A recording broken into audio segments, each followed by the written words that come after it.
So, hi everyone. Thank you very much for joining me today. धन्यवाद आप सबका, सारे मीडिया बंधुओं का। आज की जो प्रेस मीटिंग है आपकी, वो स्पेशली हमने बुलाई है कुछ न्यूज़ साझा करने के लिए, है ना। पहला तो ये है कि आप सबको पता होगा, हमने एक सोशल मीडिया स्टेटमेंट भी जारी किया था जिसमें कि हमने कंपनी को पब्लिक किया। Foxer is now a public company. तो मेरा ये दायित्व बनता है कि पब्लिक कंपनी होने के नाते जो भी इन्फॉर्मेशन हो वो साझा की जाए आप सबके सामने, ठीक है। सो ये एक हमारा एक इम्पॉर्टेंट डिसीजन रहा है 2020 से लेकर के आज तक की जो हमारी जर्नी है, उस सब चीज़ों को कवर करते हुए today Foxer is a public company, you know. So ये हमारा एक मेन मकसद है आप लोगों को बताने का।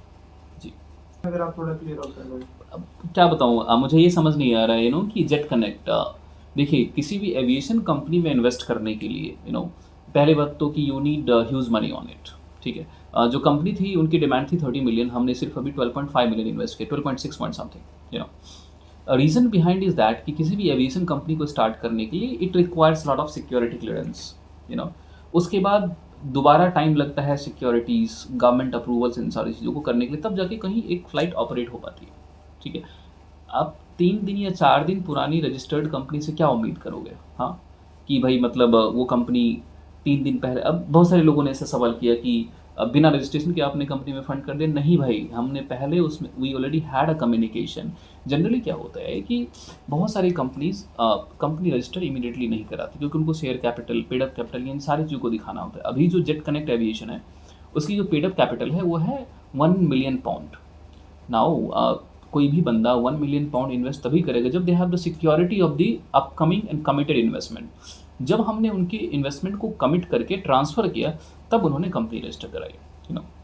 तो पीपल आर एक्सपेक्टिंग कि भाई एविएशन कंपनी है, अभी लोग इतने क्यों नहीं हैं, आपने इतनी जल्दी इन्वेस्टमेंट कैसे कर दिया? अभी तो 3 दिन पुरानी नहीं, 3 दिन पुरानी कंपनी सिर्फ वो रजिस्ट्रेशन पेपर पे है, but already we had a communication. हमने उसमें ऑलरेडी R&D पे पैसे खर्च किए थे 2024 में, तब जाकर हमने उनको फुल फेज फंडिंग किया, तो I think people should not expect much from a 3 days older registered company. मुझे तो ये लगता है, कई लोगों ने ऐसे भी सवाल किए।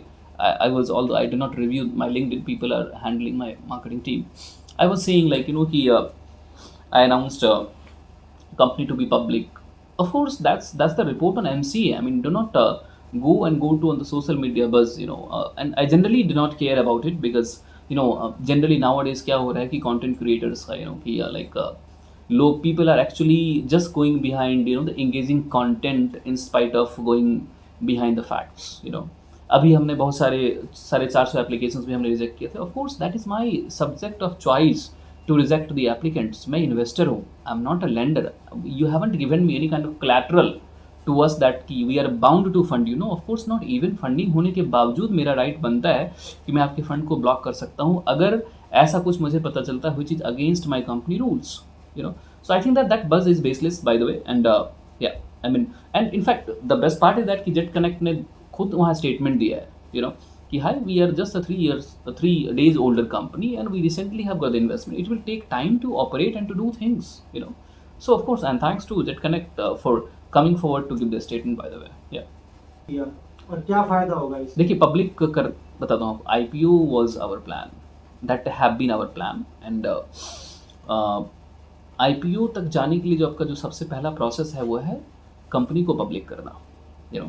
Then only you can allot securities and shares to the people. So yeah, I think this the first process towards a greater beginning of IPO, so this is something that. And of course देखिए IPO is not only thing that like कि I mean we are going public, you know. Even I'm also looking the securities of our employees. हमने अभी ESOP भी दिया है employees को, we have a few new shareholders in the company. We have also given the opportunities to be in the board to few of our older employees as well. So this is related to the securities of my employees, my partners, and all the investees as well.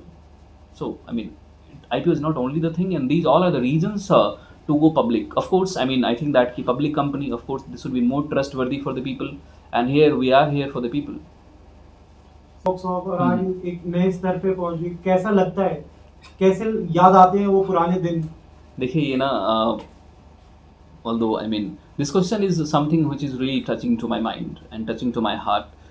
This is not something called overnight journey, ठीक है। And आप ये भी मत समझिए कि ये सिर्फ 5 सालों की मेहनत है, ठीक है। आप वहाँ से देखिए जहाँ से मैंने इस अपने करियर को स्टार्ट किया था 2010 से लेकर के, ठीक है। तो मुझे लगता है 5 साल की नहीं 15 साल की मेरी पूरी की पूरी जर्नी है, ठीक है, जो आज फॉक्सहॉग पब्लिक हो गई है और आईपीओ लाने जा रही है, ठीक है। Soon we are about to start the process of draft and all, तो हमारे जो कलीग हैं वो आपको बताएंगे इस बारे में। I am Abhinav Dwivedi from Foxhog credit team, और मुझे ये बताते हुए बहुत खुशी मिल रही है कि हमारा आईपीओ आने वाला है। हम एक पब्लिक कंपनी बन चुके हैं, और जो हमारा आईपीओ साइज़ रहेगा वो अराउंड 350 करोड़ का रहेगा, जो हम मार्केट से रेज़ करेंगे। और जो आईपीओ की अलॉटमेंट और जो इशू करने की डेट्स हैं वो शांश। एंड हम जो ड्राफ्ट फाइल, हम आईपीओ का ड्राफ्ट जून में फ़ाइल करेंगे, और मार्केट कंडीशन और रेगुलेटरी टाइमलाइन के हिसाब से नेक्स्ट 6 मंथ्स में हम एक्सपेक्ट करते हैं कि लिस्टिंग हो सकती है। और इसका देखिए मैं बताना चाहूँगा, अभी हम क्या कर रहे हैं कि जितनी भी हमारी इन्वेस्टिंग कंपनीज़ हैं इंडिया में, ठीक है, हम उन सबको एफडीआई रेज़ करके दे रहे हैं, ठीक है। तो हमारे जो प्लान है वो मैक्सिमम जो फंड यूज़ किया जाएगा वो एक्सपेंशन में यूज़ किया जाएगा, ठीक है। Expansion in terms of we are also looking to expand ourself in other areas of the country, ठीक है। जैसा कि आपको पता होगा कि हमारा एक प्रोडक्ट है वीसी फॉर विलेजेस, जहाँ पे हम जो विलेजेस हैं उनको एम्पावर करने की कोशिश कर रहे हैं, ठीक है। हम कोशिश करेंगे कि वो पैसा वहाँ लगाया जाए, ठीक है। दूसरा जो हमारा जो सबसे बड़ा यूज़ केस है वो है कि हम एफडीआई रेज़ करना बंद करेंगे, ठीक है, जिससे कि हमारा टाइमलाइन कम होगा और प्लस हमारी जो कॉस्टिंग है वो कम होगी, और हम इंडियन इन्वेस्टी को, ठीक है, हम यहाँ से फंड रेज़ करके देंगे, ठीक है। तो कहीं ना कहीं ये बहुत ज़्यादा फ़ायदे कारक होगा हमारे इंडियन पार्टनर्स के लिए, इंडियन स्टार्टअप्स के लिए, और प्लस इंडियन विलेजर्स के लिए स्पेशली, जिनके लिए हम ज़्यादातर काम कर रहे हैं वीसी फॉर विलेजेस जो हमारा प्रोजेक्ट है उसके माध्यम से। सर ये मैं बहुत अच्छे तरीके से तैयार हूँ इसके बारे में, ऑनेस्टली बताऊँ तो मैं, ठीक है। आईपीओ आ रही है हमारी, हमने अभी कंपनी हमने पब्लिक किया है तो क्रिटिक्स आने स्टार्ट हो गए, तो जब आईपीओ आएगा तो क्रिटिक्स आना तो बनता है, और I really welcome them by the way, ठीक है, because they are the only people, जितने मेरे माँ बाप और जितने मेरे खुद के लोगों ने मोटिवेट नहीं किया ना, उससे ज़्यादा तो ये क्रिटिक्स मुझे मोटिवेट करते हैं, ऑनेस्टली लिटरली बता रहा हूँ मैं आपको, this is my personal experience and this is really I am telling you from my heart, ठीक है। क्योंकि मुझे ना वो चीज़ों को करने में ज़्यादा मज़ा आता है जो लोग कहते हैं कि नहीं हो पाएगा, और आज आई थिंक कि आप लोगों को पता होगा अच्छे से 2020 से लेकर के आज तक के करियर में, ठीक है ना, कि आप सब ने हमें देखा है कि कहाँ से कहाँ तक हम आए हैं, ठीक है ना। तो अगर मैं उन लोगों के बारे में सोचता तो मैं यहाँ नहीं होता, तो वो लोग वहीं पे हैं और मैं यहाँ आ गया हूँ, ठीक है। तो मुझे लगता है कि मैं दूसरा रास्ता हमेशा चूज़ करता हूँ, इग्नोर करना उन लोगों को। जी।